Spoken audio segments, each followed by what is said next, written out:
40 वर्ष drug quilling करत होते. हा. आणि मग सर 40 वर्ष ड्रग क्विलिंग करत होते, त्यांनी किती लोकांना रस्टर दिला असेल, किती लोकांचे ऑब्झर्वेशन, आणि ते एकदम एकदम ऍप्ट ऑब्झर्वर होते नाही का. ते हो पूर्णपणे हो हो. त्यांचं ते ते खाली एक शेवट वाक्य आहे, तुम्ही वाचलं असेल ते ते ज्यावेळेस आपण वेट लिफ्टिंग करतो कुठल्या तरी, जिथं जिथं सरांनी डॅशटॉक दिलं ते कम्प्लीट बरं होतं. म्हणजे तुम्ही डोळे दाखवू तिथं काहीच करायचं नाही रेपट. तुमच्याकडे एखादं पेशंट आलंय, त्याने खूप वेट लिफ्टिंग केलं किंवा खूप ताण पडलाय, त्याला काहीतरी शेतात काम केलंय आणि त्याने झाले रजिस्टर द्या, संपला विषय. काही गरजच नाही तुम्हाला, काही पाहिजेच गरज नाही ना. बरोबर. जसं इग्नेशियामध्ये सांगितलं, ज्यावेळेस यंग पेशंट आहे, त्याला फर्स्ट टाइम कन्व्हर्जन आले, फर्स्ट टाइम कन्व्हर्जनला तुम्ही सिंगल डोस इग्नेशिया द्या, पेशंट परत लाईफ लॉंग बरा होऊ शकतो. पण जर तो क्रोनिक सिझरचा पेशंट आहे, त्याला तुम्ही इग्नेशिया देऊन काहीच फायदा नाही, कारण ती अॅक्यूट रेमेडी आहे. आणि त्याला तुम्हाला इग्नेशियाने बरं करण्याचा प्रश्नच येत नाही. तुम्ही किती दिवस इग्नेशिया खेळणार. मग काही लोक सांगतात ना, मी इग्नेशियाने असं केलं तसं केलं, होत नाही. ऍक्च्युली ते सायन्सच्या विरोधात आहे. म्हणजे हे लोक कुठून शोधून आणतात या सगळ्या गोष्टी. तर सांगायचं नाही, मी आजपर्यंत पाहिलेलं नाही कोणी असं म्हणजे मी बरेच सेमिनार वेबिनार अटेंड केलेले. त्याच्यामध्ये ना का हा. फर्स्ट टाइम कन्वर्जन आला आणि इग्नेशिया दिलं आणि कायमचं पेशंट बरं झालं. म्हणजे मी रोजीरोटीवर बसलेलो, खोटं बोलणार नाही, पण मी एकाच्याही सेमिनार मध्ये असं नाही बघितलेलं की मी दिलं आणि बरं झालं. पण तिथे तर इग्नेशियाच वाचल्यावर दिलं नाही कळते त्याने. त्या माणसाचं सर आणि त्या 48 वर्ष माणसाने उद्योग करून लिहिलेलं आहे. 48 वर्ष इग्नेशिया दिला असेल, त्याने किती लोकांना दिला असेल विचार करा ना. त्यांच्या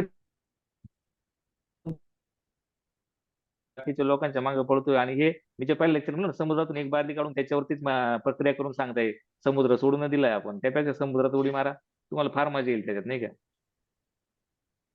आणि परत कोणाला म्हणजे जे मी सांगतो ना, मला कधी वाटलंय बा कोणाचं सेमिनार किंवा कोणाचं ऐकावं. कारण काय ह्याच्या कन्सेप्ट आहे ना, एवढ्या ऍप सरांनी एकदम सायन्स आहे. सर म्हणते ना सायन्स अँड आर्ट आहे, हे सायन्स आहे, त्याला पूर्ण नियम सरांनी बांधून दिलेले, पण कोणीच फॉलो करत नाही. आपण त्याच्यामुळे काय होतं, 5-5, 6-6 वर्ष, 10-10 वर्ष कोणाला तरी फॉलो करायचा प्रयत्न करतो. प्रत्येक वेळेस आहे ना, पहिला दुसरा आला का पहिल्याला विसरून जातो आपण, आहे की नाही. त्यामुळे शिकतच नाही आपण शेवटपर्यंत. ते नाही का आपल्या ग्रुपचे ते एक म्हणजे ऍक्टिव्ह मेंबर आहेत फाटक रेपटे तिकडे ऑर्गॅननला, पण ते त्याचा मला मागे एकदा असाच मेसेज आला होता, सर मैं कंफ्यूज हो गया बोले, मैं पहले ये हम्म. भी देखता था, अभी हम्म. अभी ऐसा लग रहा है कि फाटक रेपटरी एक बार सीख जाओ, मग नंतर परत मेसेज का फोन, सर फाटक रेपटरी तो बहुत कठीण लग रहा है. मी म्हटलं सर एक काम हाँ. करो, सीखो कहीं से भी, जो आपके क्लिनिक में रिजल्ट दे रहा है ना, आपका पहला सिस्टम, उसके पहले का जो कॉलेज में पढ़ा हो, जहाँ से आप पढ़ रहे हो, जो बुक से हम्म. आपको आपका पेशेंट केस निकल रहा है ना, आप बस वही प्रैक्टिस चालू बस रखो, बाकी इधर उधर कुछ मत देखो. ओके सर, कंटिन्यू टू खरं आहे. Back to our topic. आले सर. ऍफोरिझमची फुटनोट. बस 60. तर त्याच्या फुटनोट मध्ये कसं दिलंय, आता मी जे सांगितलं ना, आपण डिसीज डायग्नोसिस कुठे आतमध्ये जाऊन न करता तुम्ही सिमटम टोटॅलिटी करणार आहे. आणि त्याच्यावरती जर आजार तुम्ही बरं करणार आहे. सरांनी इथं म्हटलेलं आहे, जे आता मी मगाशी बोललो ना, कॅन्सर असू काय असू, तुम्हाला काय बघायचंय तर totality of symptom, portrait of disease बघायचंय. सर्वात गंभीर रोग देखील व्हायटल फोर्सच्या डिस्टर्बन्स मुळेच होतो. किती गंभीर असो, आता सरांना गंभीर त्यांच्या काळात काय गंभीर असेल, तेवढे सगळेचे सगळे सिरियस आजार हे फक्त व्हायटल पोरच्या डिस्टर्बन्स मुळेच होतात. इतकं म्हणजे ठाम म्हटलेलं आहे सरांनी. पुढे शोधायचीच गरज नाही तुम्हाला. कोणताही मोठा स्टालवर्ड आला ना असं सांगितलं ना, अरे ते हनीमन सरांनी म्हटले, मी थोडी म्हटले. तयार झालेला असतो आणि आपण त्याच रीतीने त्याला बरा करू शकतो. एका ओळीत म्हटलेले, हे ओळ तुम्ही कुठपर्यंत घेऊन जाल असं आहे ना. सर याच्यामध्ये मला याचा अर्थ नाही कळलेला. म्हणजे हे जे काय सर. आहेत diseases, most severe disease may be produce by hmm. Sufficient disturb of the vital force, म्हणजे त्याला तेवढा हम्म. तो डिस्टर्ब झालेला आहे व्हायटल फोर्स थ्रू द हो. इमॅजिनेशन. हम्म. इमॅजिनेशन म्हणजे हम्म. पेशंटने विचार करून करून मग तो व्हायटल फोर्स डिस्टर्ब झाला हे म्हणायचंय का? नाही. एक आणि मिनिट पुढे मी त्यांनी बघतो. लिहिलेलं आहे also cure by the same means, म्हणजे जर का त्या इमॅजिनेशन मुळे झालेलं आहे तर मग त्याला आपल्याला फक्त काउन्सिलिंग करायचं, मेडिसिन नाही द्यायचं, असा अर्थ झाला का त्याचा? नाही सर, आता इथे इमॅजिनेशन म्हणजे ऍक्च्युली ते पेशंटचं नाही, काय होतं त्यावेळेस आहे ना, हे व्हायटल फोर्स सुद्धा एक इमॅजिनेशन आहे ना मेथड. त्यावेळेस हो काही हो सायन्स हो नव्हतं अजून, हो आपण त्याला इमॅजिनेशन मानतोय. हो. आणि ते इमॅजिनेशनने जर घडतंय तर आपण इमॅजिनेशनच्या पद्धतीने जे एनर्जी देतोय, मेडिसिन देतोय, तेच बरं ओके. करते ना. आपल्याकडे मेडिसिन म्हणजे काय काय शोधताय तुम्ही, कुठं मायक्रोस्कोप खाली ग्रॅम मध्ये मोजत नाही तरी आपण भरतोय. जसं ते मागे ते सर म्हणत होते ना, तुम्ही एका कलरच्या बादलीमध्ये अजून 1 लिटर पाणी टाकलं, कलर जास्त डार्क झाला, असं कधी होतं का तुमचं मेडिसिन, असं कसं होतंय. तर ते ऍक्च्युली ते इमॅजिनेशनचा पार्ट आहे ना, म्हणजे इमॅजिनेशन आहे, पण त्याच्या मागे पण तथ्य आहे. हे तथ्य मान्य करायलाच कोणी तयार नाही, असं होतं ते. असं त्यांचं म्हणणं आहे ते ऍक्च्युली त्याच्यात. पण ते वाक्य सर हे सर्वात गंभीर रोग म्हणजे त्यावेळेस ते इतके ठाम होते का तुम्ही किती मोठा सिरियस आजार आणा आणि तो पण तुम्हाला डायनॅमिक डिअरेंजमेंट मुळे झालाय आणि तो तशाच पद्धतीने बरा होणार आहे. हे वाक्य आजपर्यंत लागू आहे. जसं कोविड मध्ये बघितलं आपण खूप खराब झालेले पेशंट. माझी एक पेशंट आहे सर, 13 लाख रुपये खर्च केला होता सर तिने. किती? हा 13 लाख. दीड 13 महिना लाख पेशंट इंडोर होती हा आणि पेशंट घरी का सोडली तर पैसे संपले त्या मुलाचे आणि आता नातेवाईकाचे पण संपले. 13 लाख म्हणजे 2 बिघे शेतीवाला काय आणणार आहे सर? आणि बरोबर त्या पेशंटला दिवसाला 3 ऑक्सिजनचे सिलेंडर लागायचे. पण 17 ते 18 लिटरने उलटू चालू होता त्या आजीला. ती पेशंट तशीच घरी आणली आणि माझ्या मते सेकंड लाट संपली होती तेव्हा ऑक्सिजन अवेलेबल होता. तो म्हणे आता मी आजीला घरी ऑक्सिजन लावतो डॉक्टर तुम्ही सोडून द्या माझे पैसे संपले म्हणे. डॉक्टर म्हणे फिजिशियन होते सर 3 फिजिशियनने हा हा कोविड हा सेंटर चालू केलं होतं. काय आणि मग ती घरी नेऊन काय करतो म्हणे ती अशी थोडीच बरी होणार आहे आपल्याला काहीतरी करायला लागेल. तो म्हणे 1.5 महिना केला ना सर आता काय करायचं माझे पैसे संपले. बरोबर बरं बरोबर मग आता ती जशी राहील तशी राहील मी घरी घेऊन जातो. मग ती कंटिन्यू रोजचे 3 म्हणजे त्याच्या मी घरी व्हिजिटला गेलो ना सर असे सिलेंडर हॉस्पिटलला पडलेले असेल त्याचे मळ्यात सिलेंडर पडलेले होते सगळे. बापरे. एवढे सिलेंडर लागायचे आजीला. आणि हा मी गेलो कशाला होतो माहिती का तिचं ते कॅथेटर त्यांनी काढलं नव्हतं मला म्हणे तेवढं कॅथेटर काढून द्या.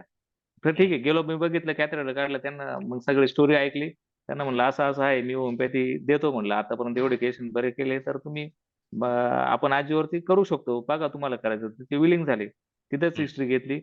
मी 6.25 महिने पूर्ण बरं केलं आणि तो जो फिजिशियन आहे ना तो घरी पाहायला आला होता पेशंटचा. हो का ती बरं आजी कसं काय बरी झालं कशी मग? झाली. हा आणि मात्र 4 ते 5 हजार रुपये लागले होते तिला. मी 3 रेमेडी दिले होते तिला. आता हे बघा याच्यात पण आहे जर तुम्ही जर सायन्स तुम्हाला पूर्ण कळलं ना तर तुम्ही एका महिन्यामध्ये 3 अँटीसोरिक नाही 2 ऍक्यूट होती 1 अँटीसोरिक मेडिसिन होती. त्या स्टेजेस पाहून मी 3 वेळा 3 स्टेजला वेगवेगळ्या वापरल्या आणि त्या पेशंटला बाहेर काढलं.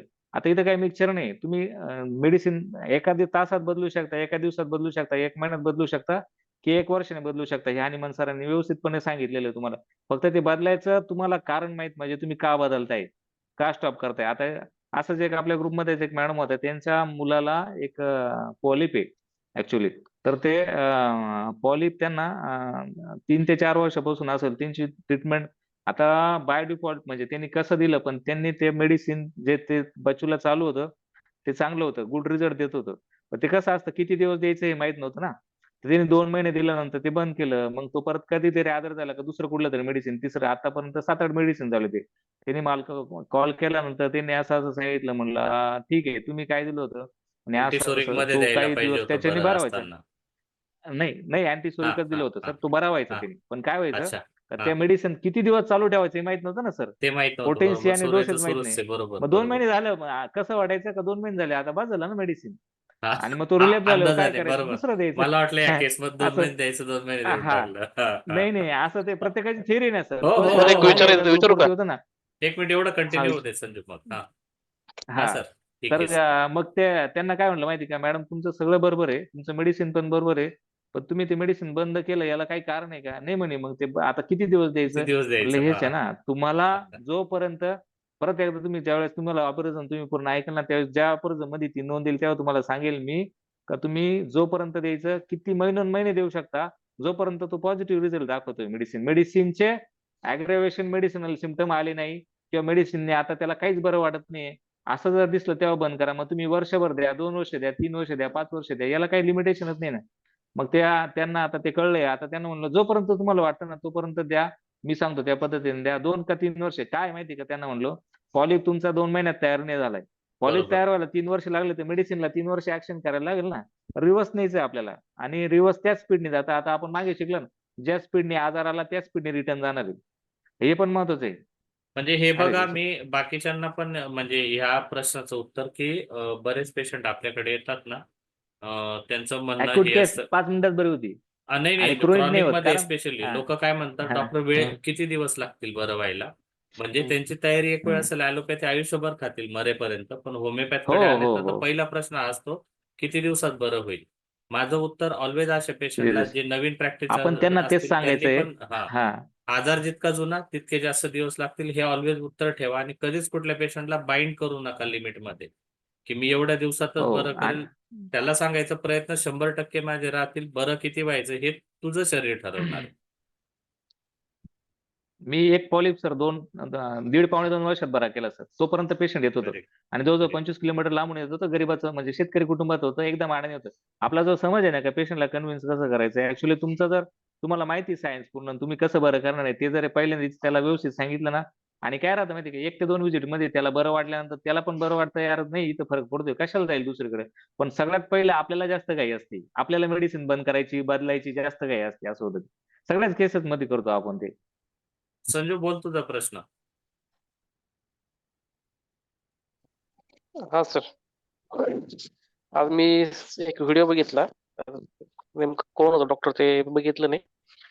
तर आपल्याकडं जे आहे डेसिमल स्केल आहे, सेंटीसिमल आणि LM म्हणजे 50 मिलीसिमल स्केल. बरोबर. तर त्यांचं असं म्हणणं होतं की फ्रान्समध्ये जे आहे फक्त लो पोटेन्सी म्हणजे अप टू 12 सीच फक्त वापरली जाते, कारण तिथल्या गव्हर्नमेंटचं म्हणणं आहे की ड्रग जे आहे पुढे ते मेडिसिन मध्ये मटेरियल फॉर्म मेडिसिन मध्ये असलं राहतो. पाहिजे. तो त्यांच्या त्याच्यामुळे गव्हर्नमेंटचा ते अलाव प्रॉब्लेम आहे करत नाही. संजू, की ज्याच्यामध्ये मेडिसिन डिटेक्ट होत नाही ना, म्हणजे मायक्रोस्कोप खाली दिसत नाही, तर त्या पोटेन्सीला ते लोक मेडिसिन त्यांचा लॉ प्रमाणे मेडिसिन मानत नाही. दॅट इज द मग प्रॉब्लेम विथ तिथल्या देअर लॉ. लोकांना जे आहे हा. तिथल्या प्रॅक्टिशनरला मग त्या पोटेन्सीने आराम पडतो का मग? पडतो की. आता जसं आज ना ते फाटक रेपटरी ग्रुपवर डिस्कशन झालं की एक डॉक्टर दिल्लीतले जे आहेत ते 30-40 रेमेडी एकेका वेळेला देतात असं. तुमच्या सगळ्यांच्या माहितीसाठी म्हणून सांगतो, जर आता माहित नसेल सर, तर. याला एक उत्तर असं आहे. हा. बोला ना सर, बोला. हा. तर डॉक्टर बोरिक जे होते ना आपले, तर यांची स्वतःची एक मॅन्युफॅक्चरिंग कंपनी आजही चालते, म्हणजे त्यांचं पुढच्या पिढ्या चालवत आहेत ते पण होमिओपॅथी करतात याला USA ला. त्या कंपनीचे मेडिसिन आपल्याकडे पण अवेलेबल आहेत इंडियामध्ये, बोरिक अँड टॉपेल नावाने. तुम्ही जर का त्यांचं केस गळण्यासाठीचं एक पॅकेट काय ते शॅम्पू आणि तेल असं काहीतरी येतं कॉम्बिनेशन, मी सुरुवातीला माझ्या प्रॅक्टिसमध्ये वापरलेले, काही नाही रिझल्ट यायच्यात, काही नाही यायचं नाही, तो भाग सोडून द्या. पण त्या लोकांनी पण कॉम्बिनेशन मध्ये भरपूर काही उतरवलं मार्केटला. इव्हन इंडियातलं, आता मी नाव घेणं योग्य नाही कोणाचं, पण एक मोठे आपले सेंट्रल काउन्सिल ऑफ होमिओपॅथीचे माझे अध्यक्ष राहून चुकलेले, त्यांची स्वतःची मॅन्युफॅक्चरिंग कंपनी आहे. आणि थोडक्यात त्याच्यात एकच समजा बाबांनो, की एंड ऑफ द डे तुम्हाला जर का व्यवस्थित प्रॅक्टिस करायची असेल तर ऑर्गॅननला पर्याय नाही. मग ठीक आहे, तुम्हाला आज गरज वाटत असेल ना, तुम्ही कॉम्बिनेशन वापरा, लो पोटेन्सी वापरा, थेरपेटिक वापरा, सगळं करा. म्हणजे मी असं म्हणणार नाही का ते चुकीचंच आहे पूर्ण असं, but that is not the ultimate aim of the homeopathic physician. त्याच्याने ना, जसं आता सर म्हटलेत ना की एक काय म्हणतो ना त्याला, एक हा बाय चान्स रिझल्ट येणं ना, हे वेगळी गोष्ट असते. सरांनी सांगितलं तसं आता माझ्याकडे एक केस आहे, आज जे ग्रुपवर चाललेलं होतं ना की पॅथॉलॉजिकल एक केस मधलं जे पॅथॉलॉजिकल चेंजेस होते ते रिवर्ट झालेले आहेत वॉल्व्हुलर. माझ्याकडे सर 2021 पासूनची एक केस आहे, औरंगाबादची म्हातारी. तिला लॉरोसेरासस 200 SOS देतो मी. कॅक्टस 0/1 वरून 3 वर्षात मी कॅक्टस 0/1 वरून आतापर्यंत 0/4 वर आलेलो आहे. 0/4 वर हा. Correct. ती अक्षरशः घरात बसल्या बसल्या, मी ज्यावेळेला व्हिडिओ कॉलवर केस घेतली होती, पत्र्याचं घर होतं एकदम जुनं, आणि त्या लोकांची परिस्थिती बघून कळत होतं की सगळं आटोपलेलं आहे आता, कार्यक्रम कोणीतरी सांगितलं म्हणून, शेवटचं म्हणून, शेवटच्या आशा म्हणून त्यांनी मेडिसिन चालू केले होते. ती म्हातारी आधी बकऱ्या चारायला जाते सर. त्यांची कॅपॅसिटी नाही. मी बरोबर. त्यांना दरवेळेला बोललो, तुम्ही मला एखाद महिन्याची फी नका देऊ, पण इको करके आ जाओ आप औरंगाबाद जाके. नाही सर, वो माँ को अच्छा लग रहा. मग कधीतरी 2-3 महिन्यातून ते मला सांगतात, सर वो जो दवा आहे ना छोटी डब्बी, वो भेज देना लॉरोसेरासची. ती पाठवलं ना, तर ते 2 गोळ्या पाण्यातून टाकून घेऊन टाकते SOS. बाकी कॅक्टसवर पेशंट एकदम मेंटेन आहे सर आतापर्यंत. आणि त्या पेशंटला बरोबर. कंजेस्टिव्ह कार्डियक हार्ट फेल्युअर होतं, ती बाई बसल्या बसल्या दम लागत होतं तिला बोलता बोलता. तर अशा केसेस होतात. That doesn't matter, that is different part. पण ऑर्गॅननला पर्याय नाही. अजून काही प्रश्न होता संजू तुझा, लोअर पोटेन्सी रिझल्ट देतात की नाही त्या व्यतिरिक्त? आता ते लोअर पोटेन्सी त्यांचं आहे ना सर, त्यांना एक सांगायचं आहे का, लोअर पोटेन्सी आता 0/1 पण लोअर पोटेन्सी याच्यामध्ये LM पोटेन्सी मध्ये. तर ज्याला मी जसं तुम्ही आता 0/4 पर्यंत गेले एवढ्या वर्षांमध्ये, 3 वर्षात, तसं आपण जर 1.5 आणि पावणे 2 वर्ष देतो त्याला पण मी LM2 किंवा LM3 पण नाही, माझ्या LM2 पर्यंतच होता. LM3 आता बाय केली मी. तर त्याच्यामध्ये कसं आहे माहिती का, आता सर तुम्हाला जर मेडिसिन द्यायचंय, LM2 आहे आणि तुमच्याकडे संपलंय समजा, त्याला काय आहे माहिती का, आता ते जे बॉटल आहे ना तुमच्याकडे, त्याच्यामध्ये समजा आता 30 ml आहे किंवा 100 ml ची बॉटल आहे आणि तुमच्यात आता त्याच्यात 10 ml राहिलेलं आहे पाणी, म्हणजे ते औषध आहे नाही का, त्याच्यात ती एनर्जी आहे. त्याच्यामध्ये फक्त तुम्ही फक्त वॉटर जरी ऍड केलं ना, ऍक्च्युली काय आहे, आपल्याला त्या बॉटल मध्ये ती एनर्जी शिल्लकच आहे. एनर्जी आणि काय आहे रेट्स माहिती का, ती बरोबर. कधीच संपणार नसते. त्याच्यामध्ये तुमचा एक थेंब जरी असला, आता ज्यावेळेस पुढे नव्हते त्यावेळेस आपण तुम्ही इग्नेशिया करस्टक असलं त्यावेळेस सरांनी ते ऑल फॅक्टर मेथडने द्यायला हो, लावलं, हो, कारण हो, त्यावेळेस हो. त्यांना कमी कसं करायचं इथं प्रश्न होता. कारण एक ग्लोबल दिला तरी पेशंट ऍग्राउट व्हायचं, मग सर ऑल फॅक्टरने सांगायचे म्हणजे किती कमी करत, किती कमी वापराल ना, त्याला मॅटरच नाही. तुम्ही म्हणजे 12C पर्यंतचे 1C सुरू केलं ना, हे बघा सी किंवा सेंटीसिमल, डेसिमल, LM, हे जे प्रत्येक पोटेन्सीची एक लो पोटेन्सी एक हाय पोटेन्सी, तुम्ही लो ने सुरू केलं ना, कुठली केस लो ने सुरू केलं ना, तर त्याची ऍक्शन तुम्हाला कुठपर्यंत पण घेऊन जाऊ शकते. म्हणून काय असं नाही का तुम्ही आता कन्सेप्ट चुकीची आहे आपली का, 30C दिली का 200 द्या, डायरेक्ट 1M द्या, 10M द्या, 50M द्या. हे कसं आहे माहिती का, हे तुक्के आहे ऍक्च्युली. असं सरांनी ना, ज्यावेळेस तुम्ही 6th एडिशनचे पोटेन्शियल डोस मध्ये जाता ना, सरांनी असं खूप मोठी जंप नाही मारायला लावलेली कधीच. तुम्हाला पहिल्या डोस नंतर दुसरा डोस थोडासा स्लाइट अल्टर करायचा आहे. आणि 1M पर्यंत कसं जातं, जर तुमचं 200 तुम्हाला 1M जायची काही गरजच नाही ना, तुम्ही कसं काय डायरेक्ट 1M पर्यंत जाता. म्हणजे याला काही लॉजिक नाही, याच्या मागे ते कोणाकडे उत्तर नाही, पण सरांनी तिथं सांगितलेलं ना, तुम्हाला थोडं पुढे जायचंय ना, तुम्ही किती मोठी उडी मारली. त्याचं उत्तर असं आहे सर, ते लोक त्या आताचे पोटेन्सीत म्हणजे पण रिझल्ट देऊ शकता. हम्म. 5th एडिशनच्या प्रीफेस मध्ये ना सरांनी लिहिलेलं आहे की होमिओपॅथ कुणी असावं, कुणी नसू नये, सॉरी, कुणी असावं नाही, कुणी नसावं, होमिओपॅथ कुणी नसावं, याचं उत्तर दिलेलं आहे प्रीफेस मध्ये 5th एडिशनच्या.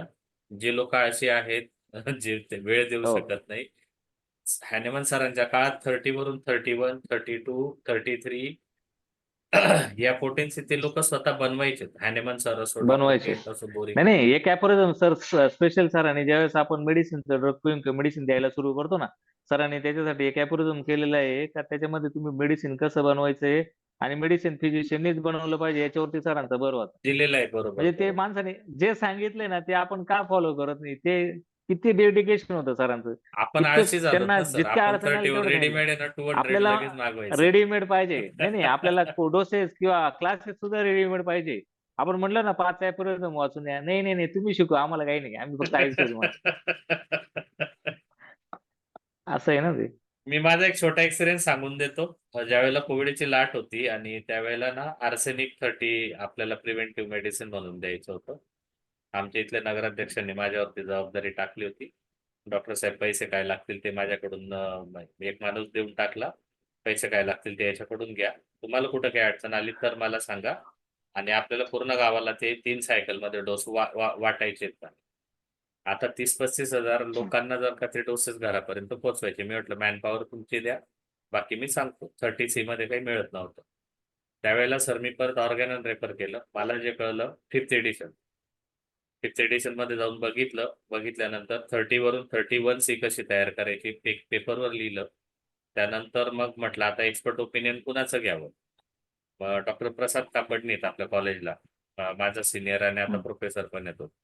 मग प्रसादला फोन प्रोफेसर. लावला. प्रसादला म्हटलं यार असा असा प्रॉब्लेम आहे. मला म्हणे अरे मग लांब कशाला जातो, माझी मिसेसच शिकवते म्हणे ऑर्गॅनन. मग म्हटलं दे वहिनींकडे फोन. मग मॅडमशी बोललो. मॅडमला म्हटलं मी अशा अशा पद्धतीने 30 पासून 31C बनवणार आहे. 31C सर मी मॅन्युअली बनवलं. त्या दिवशी कळलं की हॅनेमन सरांनी किती कष्ट घेतले असतील. मी आजपर्यंतच्या करिअरमध्ये एकदाच कष्ट घेतले ते तेव्हा जाणवलं. So it was just a experience. Continue sir please. हे जे मेडिसिन बनवायचं ना, पल्सडिलाच्या प्रिपेस मध्ये एमएमपी मध्ये सरांनी ते पण फार भारी सांगितलेलं आहे. ते जे पल्सडिलाचे त्याच्यामध्ये दिलंय ना, त्याने ते बऱ्यापैकी सांगितलेलं आहे तुम्हाला काय करायला पाहिजे, किंवा आपण प्रत्येक एमएमपीचं तुम्ही इग्नेशिया वाचलं, रष्टक वाचलं, वरती सगळ्यात पहिले 2 ओळी काय दिलेल्या असतं, तो ड्रग कसा तयार केलाय. हो हो. कशापासून म्हणजे ते आणि म्हणजे सरांनी ऍक्च्युली तुम्हाला काहीच ठेवलेलं नाही, तुम्हाला कुठं जायचीच गरज नाही, बुक कुठं सगळं आहे तुम्हाला, फार्मसी पण आहे, डोसेस पण आहे आणि सगळंच आहे. आणि याच्यात एक आहे, तुम्ही लो पोटेन्सीचा फायदा काय माहिती का, तुला पैसे फार कमी लागतात, खर्चच नाही. मी 2019 ला कोर्स केला होता सरांचा. 19 ला मेडिसिन आणले होते. ते मेडिसिन अजून 2% पण संपलेले नाही. म्हणजे ते किती माझ्या मते 2.5 का 3 हजाराची मेडिसिन अजून संपले नाही. कदाचित अजून 10 वर्ष पुरतील मला. एवढा कमी इन्व्हेस्टमेंट आहे सर. माझे 4-5 पाणी होऊन गेलेले आमच्या इथल्या वातावरणामुळे. आता त्याच्यावरतून आहे ना, एक असंच एक कोणाच तरी आता ग्रुपवरूनच कॉल आला होता. तर त्यांनी मेडिसिन दिलं, केस घेतली, मेडिसिन दिलं आणि पेशंटला 2-3 डोस झाले आणि म्हटलं आता थांबून घे मेडिसिन थोडंसं. त्यांना ऍग्रेशन वाटलं. मग तिला काय द्यायचं म्हणलं, तुम्ही सॅक्लॅक नाही दिलं का म्हणलं. म्हणजे नाही. अहो म्हणलं मी सॅक्लॅकवर सगळ्यात जास्त पैसे कमवतो म्हणलं. सॅक्लॅक तर मेन आहे आपल्याला नाही का? माझा एक्सपिरियन्स सर, माझ्या म्हणजे आमचा जो एक जुना जो कोर ग्रुप आहे ना फाटक रेपटरीचा, जुना आमचा होमिओपॅथी शिकूया म्हणून मराठीमधला. म्हणजे मी ज्यावेळेला होमिओपॅथी चालू केली त्यावेळेला आम्ही आयलेन स्किनोट पूर्ण वाचलेलं आहे सगळ्यांनी. रोज दुपारी क्लास राहायचा आमचा. दुपारी 2-2:30 ला चालू व्हायचं, 4-4:30 ला संपत. पूर्ण आयलेन स्किनोट मागता आम्ही प्रीफेस पासून एंड पर्यंत संपवलेलं आहे त्यावेळेला. त्याच्यातलं जर कोणी अरे असेल ना वा. तर त्यांना हा माझा एक्सपिरियन्स माहिती असेल याचा, की काय म्हणत होता तुम्ही आधी? सॅक्लॅक. हा, त्यावेळेला मी त्या ग्रुपवर टाकलं होतं. म्हणजे ज्यावेळेला पहिल्यांदा माझ्या आयुष्यात मी पहिल्यांदा सॅक्लॅकच्या 2 बाटल्या भरून दिल्या होत्या 2 ड्रामच्या आणि ₹500 पेशंट कडून घेतले होते. मी एवढा हॅपी होतो सर त्या दिवशी, की म्हणजे मला असं वाटायचं ना, की बाबा प्लॅसेबोचे पैसे मिळू शकतात. त्यानंतर मग काही हो दिवसानंतर तर ना आता मी आधी 1-1 किलो आणायचो ना ग्लोब्युल, नंतर मग गोणी आणायला लागलो होतो 15 किलोची, नंतर 30 किलो लागायला लागलं. मग त्यानंतर मी एकदा टाकलं होतं ग्रुपवर, की गेस करा म्हटलं, की मला मागच्या वर्षभरात हायेस्ट मेडिसिन कोणतं लागलं असेल. मग कोणी नक्सोमिका, कोणी सल्फर, कोणी आर्सेनिक, ज्याने त्याच्या हिशोबाने टाकलं. मग त्यावेळेला मी लिहिलं होतं उत्तर माझं, मी म्हटलं मला 500 ml ची सॅक्लॅकची बाटली संपली म्हटलं माझी वर्षभरात. 15 किलो ग्लोब्युल लागले असतील अंदाजे हो 13 मला महिन्यामध्ये. 2-2, 3-3, 4-4 आय बाटल्या वॉज सॅक्लॅक. हॅपीएस्ट पर्सन सॅक्लॅक इतकं ऑन दॅट लागतं डे. ना. हां. नाही आणि प्रत्येक होमिओपॅथला सॅक्लॅकचीच गरज आहे. कारण ऍक्च्युली कसं आहे, तुम्हाला एक डोस दिल्यानंतर तुम्हाला 6 महिने, 4 महिने, वर्षभर पण वाट पाहायची. मग त्यावेळेस पेशंटला आता तो एक किस्सा सांगितला होता मी त्यांना. ते जेव्हा एक्सपेरिमेंट केलं त्यांना म्हटलं माझ्याकडे एक पेन इन ॲब्डोमेनची केस होती. तिला मेडिसिन दिलं, बऱ्यापैकी रिलीफ वाटली, सगळं झालं तिला. आणि तिला आहे ना परत परत ते सायकोलॉजिकल पेन इन ॲब्डोमेन म्हणायचे. सगळं झालं डॉक्टर, पण अजून ते पोट काय राहिलं नाही. मग म्हटलं आता मेडिसिन तर आपल्याला तीच कंटिन्यू करायची, काय करायचं काय. आणि 2 सॅक्लॅकच्या बाटल्या दिल्या होत्या. मग त्यांना मग अजून एक तिसरी सॅक्लॅकची बाटली दिली, डबी दिली आणि त्याला ब्ल्यू कलरचं झाकण होतं. त्यांना म्हणलं आता तुम्ही घरी गेलं का दर 15 मिनिटाला याच्यातून 4 गोळ्या घ्यायच्या, जोपर्यंत तुमचं पोट कमी होत नाही तोपर्यंत. त्यांनी 3 ते 4 वेळा घेतलं, नंतर 2 तासांनी ते बंद केलं. त्यांचं पोट दुखायचं कमी झालं. म्हटलं मग फोन आला, सर 4 डोस घेतले आणि बरं वाटलं. म्हटलं आता तुम्हाला जेव्हा जेव्हा दुखल ना तेव्हा असंच करायचं. आणि नेक्स्ट वीक जेव्हा आले ना, सर ती निळ्या झाकण्याची डबी पहिली द्या, कारण त्याच्याशिवाय पोटच राहत नाही माझं. ही पेशंट ऐकायला असं नको आहे आता युट्यूब युट्यूबला जाऊन कधी. ते. ओके. रेकॉर्डिंगचा कोणाला हा काही प्रॉब्लेम आहे सर. अशा अशा काही गोष्टी सांगता येत नाही. चलो, नेक्स्ट टाइम फॉर सर 17. याची फुटनोट कळली असेल सर्वांना ना, की काही क्वेरी आहे?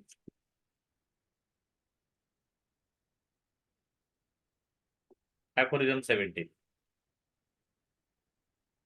आता रोगाची संपूर्ण लक्षात येण्यायोग्य चिन्हे आणि लक्षण काढून टाकल्यामुळे जी व्हायटल प्रोचच्या बदल दर्शवित होती, परिणामी संपूर्ण रोगच एकाच वेळी काढून टाकल्यासारखेच झाले. म्हणजे आपण आता काय केलं, बऱ्यापैकी आजार घालवलेला आहे. त्याच्यात यावरून असे दिसते की वैद्याने फक्त लक्षणे रिमूव्ह करायचे आहे.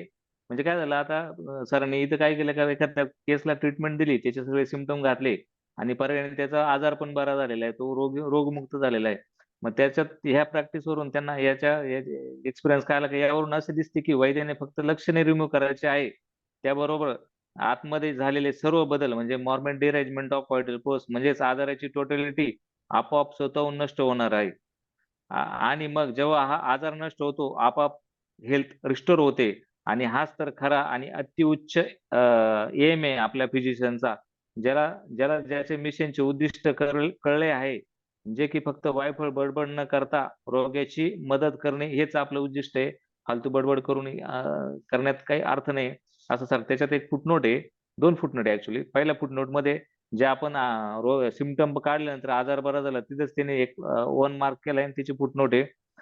जर आपल्याला एखादे खराब स्वप्न पडले, आता त्याने उदाहरण दिलंय, आपण टोटॅलिटी काढल्यावर आजार कसा बरा होतो नाही का.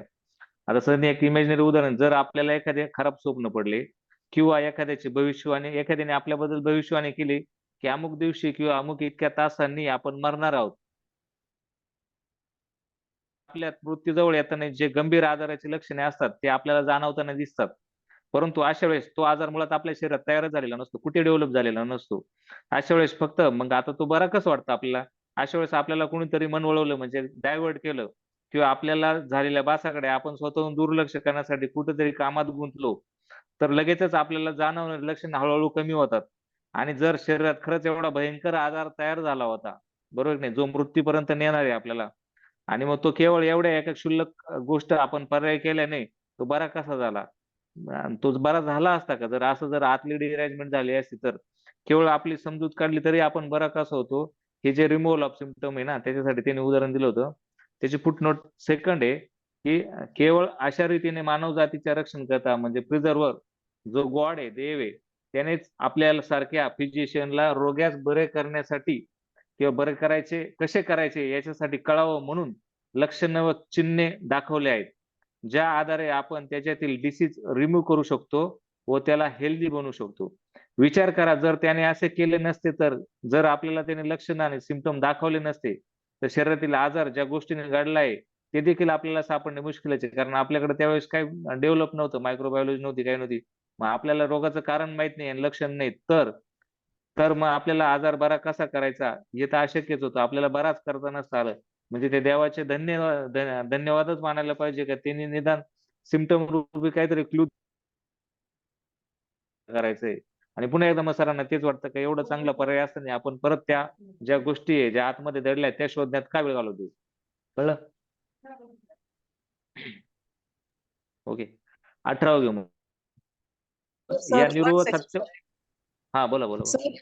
Sir, there is confusion. At times they tell कि you remove the signs and symptoms, that means the cure is done. At times they say कि signs and symptoms, if they are removed, does not mean the cure. So does it mean the latent SORA symptoms have to be कुठे cured and कुठे कुठे वाचलं तुम्ही? sir, in between it keeps on coming ना कि किधर किधर ऐसा है, they write कि signs and symptoms निकल गए तो disease निकल गया. At times they write कि signs and symptoms निकल गए, इसका मतलब ये नहीं है कि disease निकल गया है. So there is contradictory statement, no sir? नहीं नहीं, वो तो है ना, जो जो आपने पढ़ा ना, वो भी पिछले लेक्चर में लिया था कि वो एलोपैथ वाले बोलते थे, वो उनका हुफलैंड करके वो फिजिशियन थे एलोपैथी के, वो बोलते थे homeopathy remove symptom not the disease. मग हनीमन सरांनी त्यांना तेच चॅलेंज केलं होतं की जर तुमच्यातले सर्व सिम्पटम गेलेले, सर्व म्हणजे सर्व, जे लॅटेंट आहे किंवा तुम्हाला जे दिसतंय, जे आता जाणवतंय, ते सर्व सिम्पटम गेले म्हणजे तुम्हाला हेल्थ आलेली. मग तुम्हाला आता त्या पेशंटला काही लक्षणं नाहीये, तुम्हाला त्याचा आजार काय ते शोधून सापडलेलं नाहीये, मग तुम्ही त्याला आजारी कोणत्या बेसिसवर म्हणताय, असं सरांनी त्याला चॅलेंज केलेलं आहे त्या ठिकाणी. So if the patient is better after giving the long नाही, term आता तुमचं medicine, जे there are no कन्सेप्ट आहे ना symptoms. का ऍक्च्युली क्रोनिक केसेस मध्ये आहे ना, जे लॅटेंट सोरा वगैरे सिम्पटम आहे, ऍक्च्युली तिथं सिम्पटम आहे. आता जर त्या फिजिशियनला दिसले नाही किंवा पेशंटला जाणवले नाही, तर त्याच्यात दोष आपला आहे ऍक्च्युली. कारण की कसं आहे माहिती का, म्हणजे रिलॅप्स होत्या केसेस नाही का, त्या केसेस रिलॅप्स होतात कारण की त्या पूर्णपणे अँटीसोरिक देऊन पूर्णपणे तुम्ही रिमूव्ह केलेले नसतात, काहीतरी स्वराचे सिम्पटम तिथे शिल्लक असतात, म्हणून ते परत परत येत आहे. पण आता याच्यात आहे ना, ज्यावेळेस तुम्ही पुढे जाल ना, त्यावेळेस हनीमन सर आहे ना तुम्हाला स्टेट बरी करायला शिकवतात.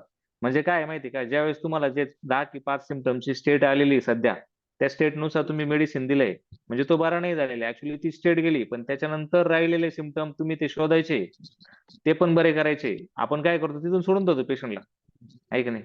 म्हणजे जसं की आता एखादं इरप्शन आहे, ते आपलं बरं झालंय, पण त्याला लॅटेंट सिम्पटम आहे, जसं रूम मध्ये बसल्यावर अगदी घाम येतोय, नाही तर चालताना पाय मुरगळतोय, थोडं काही चाललं तर दम लागतोय, थोडं जेवण जास्त केलं तरी त्याला रिचिंग होतंय, गॅस्ट्रायटिस होतोय, हे लॅटेंट स्वराचे सिम्पटम, हे सिम्पटम असतात, पेशंट सांगत नाही, ते आपण इन्क्वायर करायचे. पण त्याच्यासाठी आपल्याला त्या सिम्पटमचं नॉलेज पाहिजे, त्याच्यासाठी तुम्हाला लॅटेंट सोरा आणि सोराचे सिम्पटम माहिती पाहिजे. तेव्हा तुम्ही ते जे राहिलेले सिम्पटम, सर प्रत्येक ठिकाणी सांगताय गिवन टोटॅलिटीनुसार, आता प्रेझेंट टोटॅलिटीनुसार तुम्ही ट्रीटमेंट केल्यानंतर त्या मेडिसिनने सिम्पटम जेवढे काढले, उरलेले शिल्लक सिम्पटम तुम्हाला परत ट्रीट करायचे. मग त्यावेळेस सर आहे ना स्टेटनुसार ट्रीटमेंट करायला लावतात. जी स्टेट आता आहे ती पूर्ण बरी करा, त्यात ती किती कव्हर झाली त्या मेडिसिननी त्यात काही सिमटम राहिले तर ते, आणि उरलेले बाकीचे सिमटम.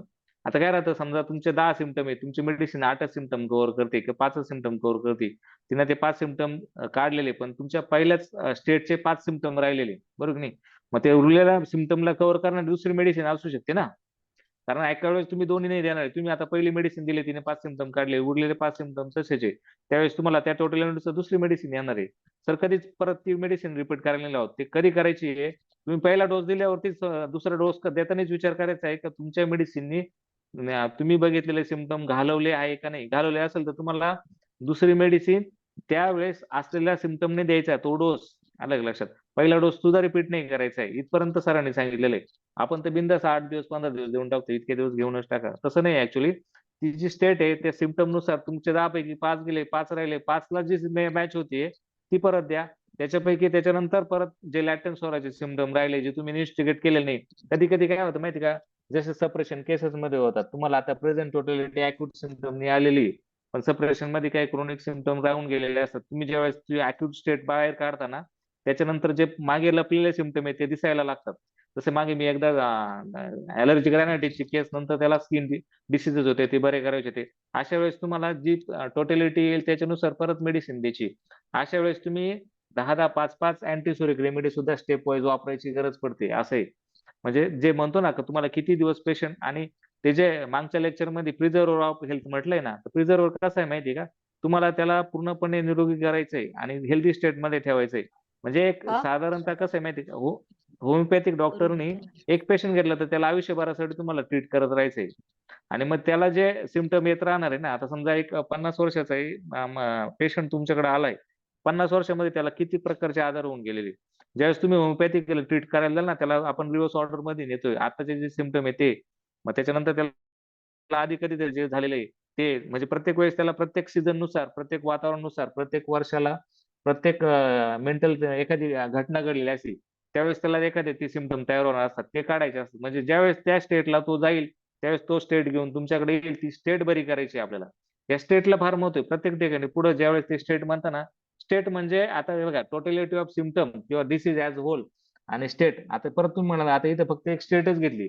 ऍक्च्युली काय माहिती का, जे दिसतंय ना, एकदम साधा मेथड आहे त्याला. जे दिसतंय ती स्टेट आहे, त्या स्टेटची जी टोटॅलिटी आहे त्याचं पोर्ट्रेट तयार करायचंय आणि त्याला मेडिसिन द्यायचंय. ती स्टेट निघून गेली, परत पाठीमागे दुसरं काहीतरी स्टेट तयार झाली, परत दुसरे सिमटम आले, ती स्टेट परत घेऊन परत मेडिसिन द्यायचं. असं करत जायचंय तुम्हाला. आणि स्वतः आणि मग सरच किती 3-3, 4-4, 6-6 महिने, 6-6 वर्ष पेशंटला 3-3, 4-4 अँटीसोरिक मेडिसिन आहे. जसं त्यांनी सल्फरच्या केसमध्ये सल्फरचे 4 डोस दिल्यानंतर, तेव्हा परत मध्ये इपरसप दिलंय, इपरसप दिल्यानंतर कार्बोज दिलंय, कधी नक्सोमिका दिलंय, कधी पल्सटीला दिलंय, परत त्याला 3 डोस सल्फरचे दिले, परत मध्ये एक इपरसपचा डोस दिलाय, परत 3 डोस सल्फरचे दिले. असं त्यांनी 6-6 महिने 24 डोस दिलेले, वीकली किंवा 2 आठवड्यांनी, महिन्यांनी दिलेले. म्हणजे काय आहे का, ते ते तिथपर्यंत तुम्हाला त्या पेशन्स ठेवायचे. म्हणजे सांगतो ना, फिजिशियनला पहिलं पेशन्स पाहिजे, आपल्यात पेशन्स नाही. पेशंट तयार असतं त्या गोष्टी करायला. ज्यावेळेस तुम्ही एखाद्या केस त्याला बऱ्यापैकी इम्प्रुव्हमेंट देता, जसं एखादं 10 वर्षाचं बाळ आहे, त्याला ॲलर्जिक रायनायटिस होता, ते तुम्ही बऱ्यापैकी त्याला जो महिन्यातून 2दा आजारी पडायचा, तुम्ही त्याला 4 महिन्यातून एकदा आजारी पाडताय. मग तो खुश आहे ना तुमच्यावर, तो येणारच आहे तुमच्याकडे. आणि ज्यावेळेस तो नेक्स्ट टाइम येईल त्यावेळेस त्यावेळेस प्रत्येक सीझनला, आता बघा ॲलर्जिक रायनायटिसची केस सुद्धा आहे ना, दर सीझनला त्याचे सिमटम वेगळे असतात. म्हणजे ज्याला कोल्ड सीझन मध्ये जास्त अग्रेवेशन आहे, त्याचे जास्त अग्रेवेटेड सिमटम कोल्ड मध्ये असतात. पण असं काही नाही का तो पाऊस पडल्यावर आजारी पडणार नसतो, ऊन पडल्यावर आजारी पडला नसतो, बाहेर गेल्यावरती आजारी, ट्रिपला गेल्यावर आजारी पडणार असतो.